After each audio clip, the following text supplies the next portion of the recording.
ডাকসুতে প্রচার প্রচারণার আজ নবম দিন। দর্শক, এই মুহূর্তে ঢাকা বিশ্ববিদ্যালয় এলাকায় আছেন বিশেষ প্রতিনিধি সৈয়দ আব্দুল মুহিত, যুক্ত হচ্ছে তার সঙ্গে।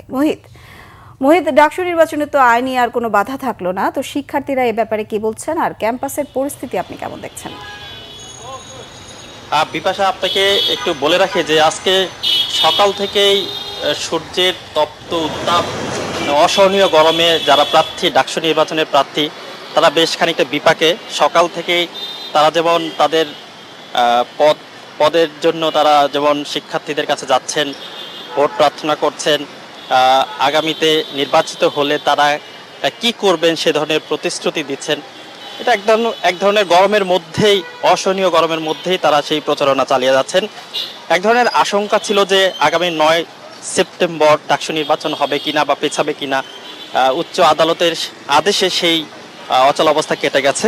এরই মধ্যেই এজন্য শিক্ষার্থীরা, বিশেষ করে যারা প্রার্থী হয়েছেন 471 জন প্রার্থী, তারা আদালতের এই আদেশের সন্তোষ জানিয়েছেন। তারা বলছেন যে তারা যে তাদের নিজেদের অধিকার আদায়ের জন্য যে ডাকসু নির্বাচন, সেই আদায়ের তারা একাট্টা থাকবেন এবং সেটা আগেও বলেছিলেন। নির্বাচন যাতে সুষ্ঠু, সুন্দর ও নিরপেক্ষ হয় সেজন্য তারা তাদের সর্বোচ্চ চেষ্টা চালিয়ে যাচ্ছেন।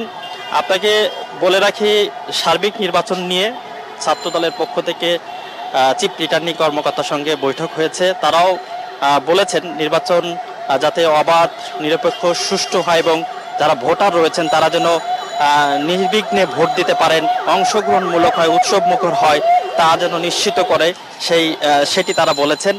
অন্য প্রার্থীরা, তারা যারা বিভিন্ন প্যানেল থেকে দাঁড়িয়েছেন, তারাও আশ্বস্ত করছেন যে ভোটাররা যাতে নির্বিঘ্নে ভোট দিতে পারেন, সেই পরিবেশ যাতে সুষ্ঠু থাকে সেটি তারা নির্বাচন কমিশনার, অর্থাৎ চিফ নির্বাচন কমিশনার ডাকসু, তার কাছে তারা আবেদন জানিয়েছেন। তো সার্বিক মিলে ভোটাররা প্রচারণা চালাচ্ছেন, উৎসব মুখর পরিবেশ, শিক্ষার্থীদের আগ্রহ রয়েছে, ভোটারদের উপস্থিতিও, যারা ভোট দিবেন তাদের উপস্থিতিও ভালো।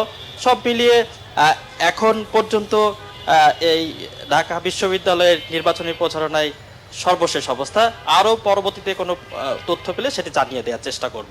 জি মোহিত, ধন্যবাদ আপনাকে। দর্শক, ডাকসু নির্বাচনে প্রার্থীদের প্রচারণা সহ সার্বিক পরিস্থিতি জানাচ্ছিলেন সহকর্মী সৈয়দ আব্দুল মুহিত।